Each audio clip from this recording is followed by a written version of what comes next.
kami dari daerah, saya dengan masyarakat dari Kabupaten Manokwari. Saya perkenalkan, di samping saya Pak Wakil Bupati Manokwari, kemudian ada tenaga ahli kami, ada Marinus Bonepai, dan juga Kepala Distrik Masni, dan juga Kepala Kampung Sumberboga, dan juga Kampung Mansaburi yang tentu terdampak langsung dari aliran sungai atau Kali Wariori yang terdampak ya aktivitas pertambangan ilegal di hulu.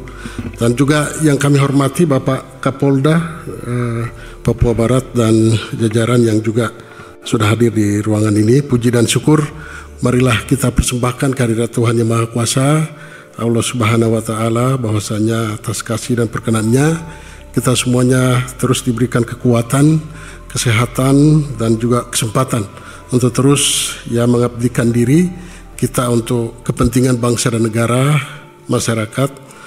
Permasalahan utama kami di Kabupaten Manokwari adalah yang pertama, memang kawasan yang dilakukan aktivitas pertambangan ini adalah kawasan cagar alam atau konservasi dalam tata ruang nasional maupun daerah yang sebenarnya itu belum bisa dilakukan aktivitas pertambangan sepanjang kawasan itu belum dirubah statusnya dalam peraturan daerah baik provinsi maupun kabupaten dan juga RT RW nasional untuk merubah status dari cagar alam hutan lindung kepada kawasan pertambangan ataupun areal penggunaan lainnya. Kemudian masalah yang berikut juga aktivitas pertambangan di Wasirawi kemudian mengakibatkan terjadinya sedimentasi di sepanjang Sungai Wariori yang kemudian terjadi penumpukan material, kemudian penggalian material yang menimbulkan alur air itu tidak berjalan maksimal dan menggunakan bahan kimia ya sianida atau meminta untuk audiensi. Saya terima di tanggal 29 Januari bagian daripada proses komunikasi, didampingi sama ada LP3BH di Manokwari Bapak. Ini Ketua DAP 7 Wilayah Adat Sukumea Bapak Musa Mandacan SE, dan sekretarisnya Pak Agus Matuti, pemilik hak ulayat antara lain Sebelum Mandacan, Edi Kasih, Milianus Mandacan, Darius Dowansiba, Martinus Mandacan, dan Luther Meima.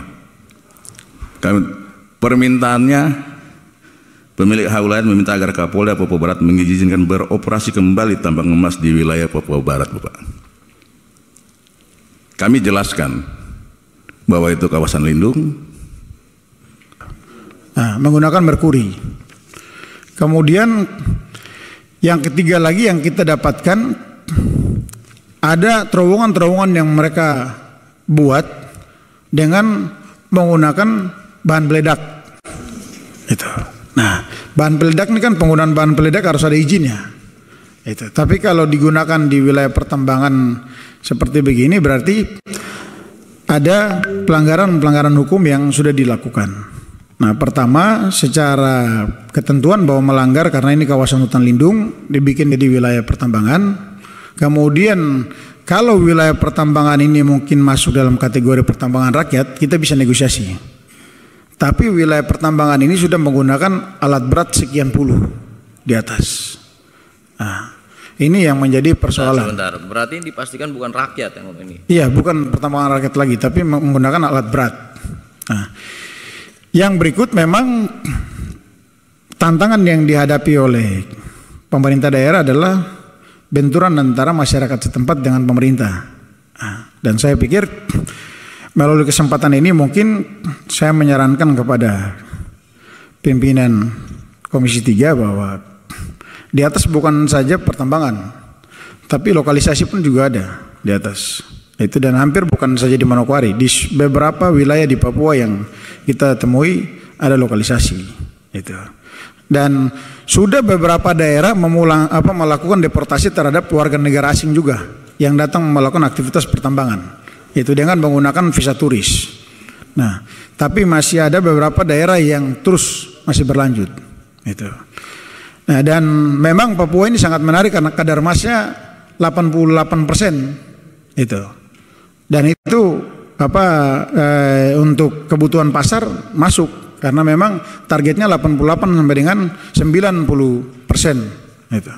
Jadi saya pikir ini yang membuat kenapa menarik sekali pertambangan itu dilakukan, sedangkan satu penambang itu paling rendah, satu kelompok itu 1 bulan itu bisa menghasilkan sekitar 1 kilogram.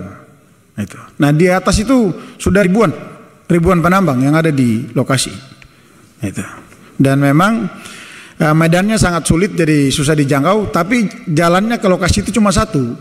Itu. Makanya kemarin saya sudah menyarankan kepada Pak Kapolda, kalau dibikin pos di depan, ya pasti semua jadi tertib.